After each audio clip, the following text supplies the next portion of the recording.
सरोकार।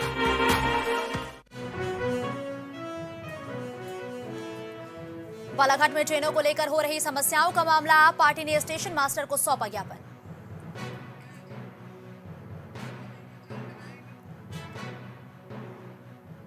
ग्वालियर में कांग्रेस अध्यक्ष ने की पत्रकार वार्ता, प्रेस वार्ता में कांग्रेस अध्यक्ष ने भाजपा पर साधा निशाना। ग्वालियर में महापौर की बीजेपी नेताओं के साथ आई फोटो, राजनीतिक गलियारों में तेज हुई हलचल।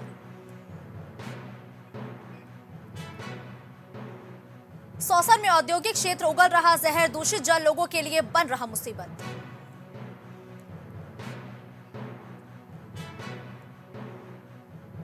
ग्वालियर प्रवास पर पहुंचे सिंधिया, कहा ग्वालियर 100 साल पुरानी पहचान एक बार फिर कायम करेगा।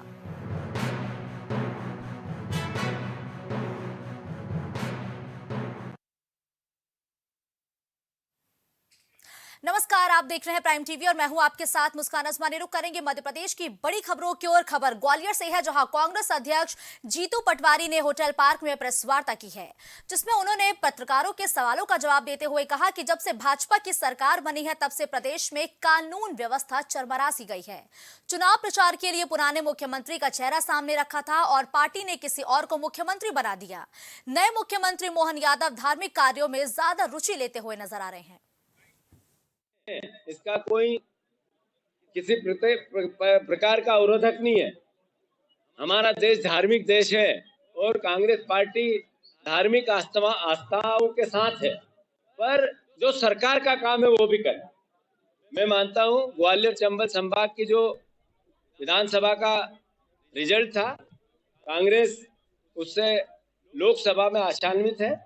हम चारों सीटें संभाग की कैसे जीते, इसको लेकर हमारे प्रभारी महोदय व्यक्तिगत रूप से सभी परिवार के कार्यकर्ताओं से, ब्लॉक अध्यक्षों से, विधायकों से, प्रभारियों से, पदाधिकारियों से, हमारे बड़े नेताओं से सबसे मुलाकात कर रहे हैं और सही समय पे चयन के साथ लोकसभा की रणनीति बनाकर हम जीतेंगे, ऐसी हमें आशा है। धन्यवाद। अगली खबर ग्वालियर से है, जहां मुरैना महापौर शारदा सोलंकी की भाजपा नेताओं के साथ फोटो ने राजनीतिक गलियारों में हलचल मचा दी है। जहां राजनीतिक गलियारों में चर्चा है कि जल्द ही कांग्रेस की महापौर बीजेपी में शामिल होने वाली हैं। बताया तो ये भी गया है कि महापौर शारदा सोलंकी ग्वालियर में लोकसभा चुनाव को लेकर कांग्रेस की बैठक में शामिल होने पहुंची थी, जहां उन्होंने कहा कि ये अफवाह है, हमें जनता ने चुना है और हम अपनी जनता के लिए वरिष्ठ नेताओं के पास गए थे। साथ ही ज्योतिरादित्य सिंधिया से नगर निगम में बजट की बात की थी। वहीं भिंड से लोकसभा चुनाव को लेकर महापौर ने कहा कि पार्टी जो निर्णय लेगी उसमें हम तैयार हैं। बीजेपी में जाने का अभी फिलहाल कोई इरादा नहीं है। खबरें झूठी हैं, मैं कहीं नहीं जाने वाली। मैं कांग्रेस में हूँ, अभी कांग्रेस में काम करूँगी। मुलाकात भी की है आपने वरिष्ठ नेताओं से? सब लोग करते हैं वरिष्ठ नेताओं से। हमारा तो काम बजट के लिए गए थे, बजट है, सारे नेता मिलते हैं, सब नेता। चर्चा चल रही है, वो तो चर्चाओं में रहते हैं, चर्चाएं तो। रुक करेंगे अगली खबर का, जहां ग्वालियर में केंद्रीय मंत्री ज्योतिरादित्य सिंधिया ने कहा कि आने वाले समय में एक बार फिर ग्वालियर अपनी 100 साल पुरानी पहचान को कायम कर सकेगा।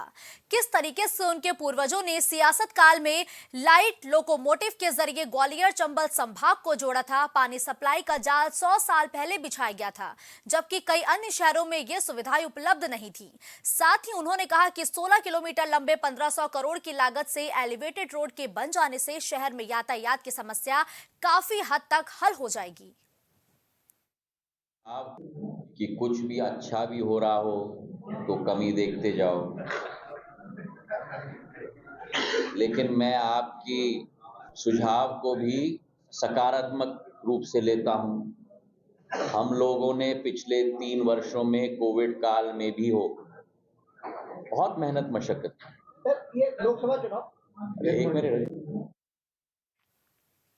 तो लोकसभा चुनाव को लेकर कांग्रेस पार्टी ने अपनी सक्रियता को पूरी तरीके से बढ़ा दिया है। जहां केंद्रीय मंत्री ज्योतिरादित्य सिंधिया को उनके घर में घेरने के लिए प्रदेश कांग्रेस कमेटी ने ग्वालियर में लोकसभा स्क्रीनिंग कमेटी की बैठक आयोजित की, जिसमें ग्वालियर चंबल अंचल की चारों सीटों को लेकर मंथन हुआ।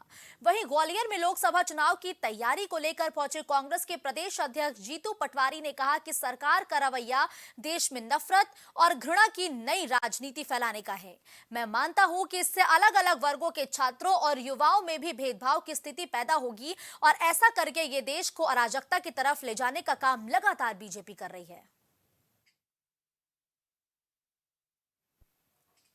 अगली खबर बालाघाट जिले से है, जहां ट्रेनों की समस्याओं को लेकर आम आदमी पार्टी ने 6 सूत्रीय मांगों को पूरा किए जाने की गुहार लगाते हुए स्टेशन मास्टर को एक ज्ञापन सौंपा है, जिसमें उन्होंने 14 फरवरी तक मांग पूरी करने का अल्टीमेटम दिया है। साथ ही 15 फरवरी को रेल रोको आंदोलन की चेतावनी तक दे डाली है।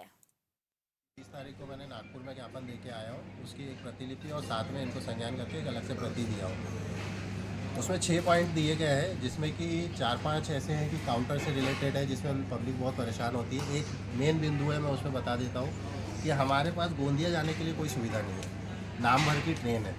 तो मैंने उसमें एक निवेदन के हिसाब से मैंने उनको बोला है, लिखा हुआ है कि सुबह 6 बजे आप एक ट्रेन चालू की है, और 6 बजे भी ऐसी होनी चाहिए कि कटंगी से सुबह 4:30 से 4:45 के बीच चालू होनी चाहिए, जो कि यहाँ पे 6 बजे यहाँ पे पहुँचे कटंगी से 45 से 50 मिनट में, और यहाँ से 6 बजे छूट के 7 बजे के आसपास गोंदिया पहुँचे। इस बीच में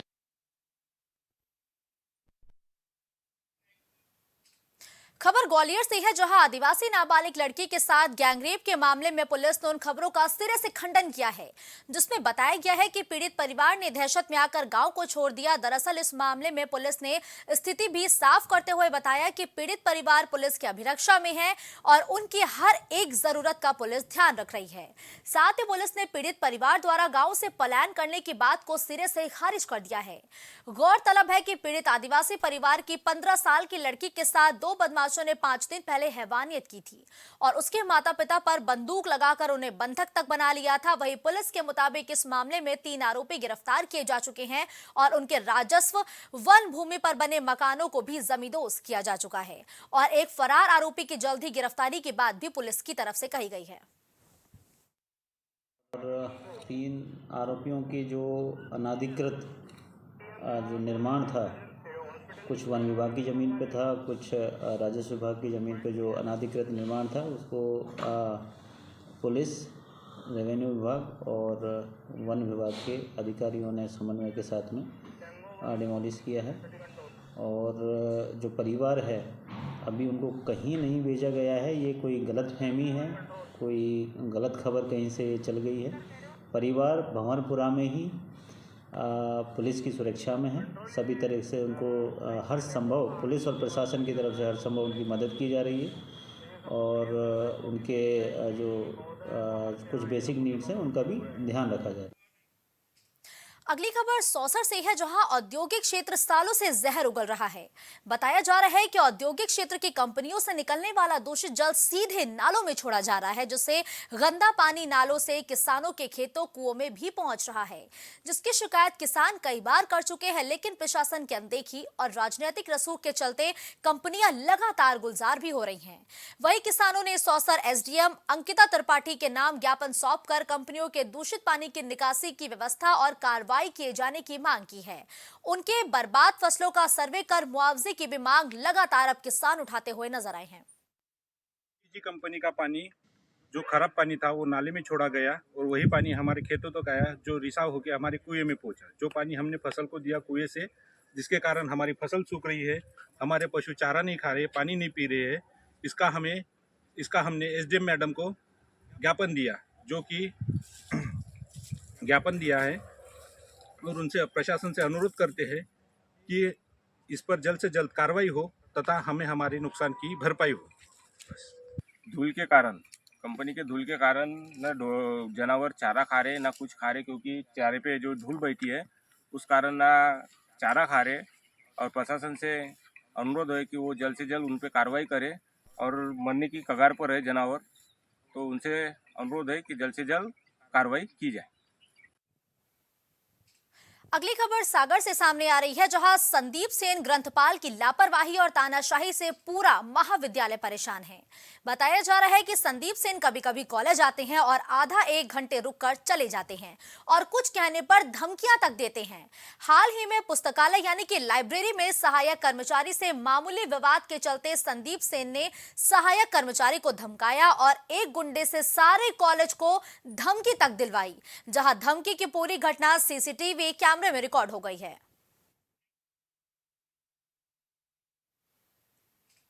मध्य प्रदेश में भिंड के पशुहॉट में अवैध वसूलीकर्ताओं की पशुपालकों ने जमकर पिटाई कर दी है। बताया जा रहा है कि पशुहाट का ठेका न होने के बावजूद भी हॉट में अवैध वसूली से पशुचालक नाराज थे और नगर पालिका की ओर से कोई टेंडर नहीं जारी किया गया था। उसके बावजूद भी अवैध रूप से वसूली हो रही थी, जिससे आक्रोशित किसानों ने वसूली कर रहे युवकों के साथ जमकर मारपीट की और मारपीट का वीडियो सोशल मीडिया पर वायरल हो गया। फिलहाल पुलिस लगातार इस पूरे मामले के सामने आने के बाद जांच पड़ताल कर रही है। खबर ग्वालियर से है, जहां छात्रा की हत्या के आरोपी को गिरफ्तार कर बाल संप्रेक्षण गृह भेजा गया। दरअसल ग्वालियर के बाल संप्रेक्षण गृह से 6 बाल अपचारी दीवार फांदकर भाग गए।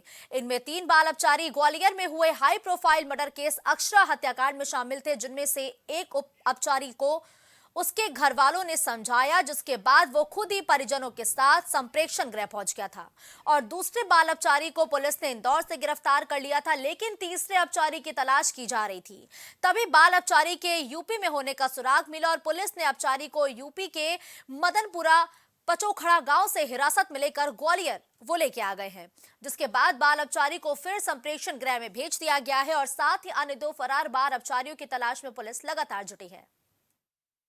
इस तरह का क्या अभी तक कार्रवाई क्या है? ये कुछ दिन पहले जो थाटेपुर थाने में जो बाल संप्रेषण गृह है, वहाँ से 6 अपचारी बच्चे विधि विरुद्ध बालक वहाँ से एस्केप कर गए थे और उनमें से एक को उसी दिन वापस अभिरक्षा में ले लिया था। दूसरे को कुछ दिन बाद हमने बड़ी मेहनत से उसको अभिरक्षा में, कल एक को क्राइम ब्रांच ने बड़ी अच्छी मेहनत करके यूपी से उसको अभिरक्षा में लिया है और जो वैधानिक कार्रवाई है, जो कागजी कार्रवाई है, उसको करके वापस बाल संप्रेषण गृह भेज दिया गया है।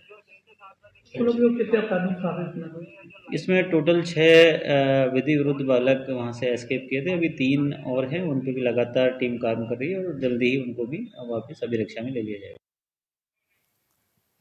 मध्य प्रदेश के ग्वालियर में चोरों के हौसले बुलंद नजर आ रहे हैं। बताया जा रहा है कि एक युवक ने मैरिज गार्डन में पहुंचकर नकदी जेवरात से भरा एक बैग चोरी कर लिया और फरार हो गया, जिसकी कीमत लगभग 10 लाख रुपए बताई जा रही है। और तो बताया यह भी गया कि ग्वालियर के सिरौल थाना क्षेत्र में एक मैरिज गार्डन में शादी समारोह का कार्यक्रम चल रहा था, जहां सभी घर वाले समारोह में व्यस्त थे। तभी समारोह में एक अज्ञात युवक गार्डन में आया और एक महिला का बैग उठाकर मैरिज गार्डन से बाहर निकल गया, जहां चोरी की ये पूरी वारदात सीसीटीवी कैमरे में कैद हो गई। वहीं एएसपी मीणा ने अपील भी की है कि शादी विवाह के मामले में कार्यक्रम के दौरान सभी निश्चित रूप से व्यस्त रहते हैं, लेकिन व्यस्त होने के साथ ही हमें सजग रहने की भी जरूरत है और जरूरी सामान के बैग जिनमें कैश और ज्वेलरी होती है, इन्हें इधर उधर ना रखते हुए संभाल कर रखने की भी जरूरत है। फिलहाल पुलिस मामले की जांच में जुटी है। एक लगभग 18 से 20 साल का व्यक्ति काफ़ी देर रैकी करने के बाद में चुपके से उस बैग को उठा के वहाँ से गायब हो गया। बाद में अभी हमारी फरियादियों से कल शाम को भी हमने संपर्क करने की कोशिश की। अभी थोड़ी देर पहले वो थाने पे पहुँचे, FIR लिखी जा रही है और उसमें प्रयास रहेगा कि इस तरीके के जो अगर कोई संगठित गिरोह है तो उसको पकड़ा जाए और इंडिविजुअल है तो उसके खिलाफ सख्त से सख्त कार्रवाई की जाए। लेकिन सबसे महत्वपूर्ण बात जो मैं आप लोगों के माध्यम से पब्लिक को एक मैसेज करना चाहता हूँ कि ये कोई पहली बार नहीं हो रहा है। ऐसे माहौल में घर परिवार की व्यस्तताएं बढ़ जाती हैं, लोग बाग थोड़े खुशी के माहौल में भी रहते हैं तो थोड़ी लापरवाही भी कहीं ना कहीं थोड़ी हो जाती है। तो आप सभी लोगों से, ग्वालियर वासियों से आग्रह है कि इस तरीके से जो कैश और जो ज्वेलरी से जिनमें ऐसे बैग होते हैं उनको बहुत ही सावधानी पूर्वक अपने पास में रखें। रुक करते हैं अगली खबर का, जहां शहडोल जिले में बुढ़ार पुलिस ने डीजल चोर गिरोह के 3 सदस्यों को गिरफ्तार कर लिया है, जबकि एक सदस्य फरार है जिसकी पुलिस सरगर्मी से तलाश कर रही है। वहीं पकड़े गए डीजल चोर गिरोह में एक नाबालिग भी शामिल है, जबकि पकड़े गए डीजल चोरों के पास से चोरी किया हुआ 100 लीटर डीजल और कार जब्त कर कार्रवाई की गई है। और बताया ये भी गया कि इस गिरोह का सरगना बड़े वाहनों के चालकों से चाकू की नोक पर डीजल चोरी करता था और फरार हो जाता था, जो लंबे समय से पुलिस और वाहन मालिकों के नाक में दम कर रखा था, जो अब पुलिस की गिरफ्त में है। फिलहाल पुलिस मामले की जांच में जुटी है। जो खड़ी गाड़ियां हैं उनसे डीजल चुरा लेते, इस संदर्भ में लगातार रूप से जो सूचना संकलन किया जा रहा था, थाना प्रभारी बुढ़ार के द्वारा इसमें जो 3 आरोपी गणों को इसमें जो है चिन्हित किया गया और इसमें 2 आरोपी पकड़ाए हैं, एक वर्तमान में आरोपी नहीं पकड़ाया है। और इससे लगभग जो है एक बुलेरो, एक मोटरसाइकिल और 100 लीटर डीजल जो है इनसे जो है बरामद भी किया गया है और इनसे रेगुलर पूछताछ भी जारी। पुलिस ने इसमें प्रकरण पंजीबद्ध कर लिया। खबरों का सिलसिला यूं ही जारी रहेगा। देश और दुनिया की बड़ी खबरों के लिए आप बने रहिए प्राइम टीवी के साथ। कुछ भाव पुष्प। आप देख रहे हैं प्राइम टीवी, सच साहस सरोकार। प्रधानमंत्री श्री नरेंद्र मोदी का संकल्प है कि देश का हर नागरिक पोषित, सशक्त और समर्थ बने। जब पूरा विश्व इस सदी की सबसे बड़ी महामारी कोविड-19 से जूझ रहा था, उस दौरान प्रधानमंत्री श्री नरेंद्र मोदी जी के नेतृत्व में भारत सरकार ने प्रधानमंत्री गरीब कल्याण अन्न योजना का संचालन कर देश के गरीबों की खाद्य सुरक्षा सुनिश्चित की। इसी संवेदनशीलता को जारी रखते हुए आज 80 करोड़ से भी ज्यादा लोगों को मुफ्त अनाज दिया जा रहा है। सभी को अनाज, पोषित समाज।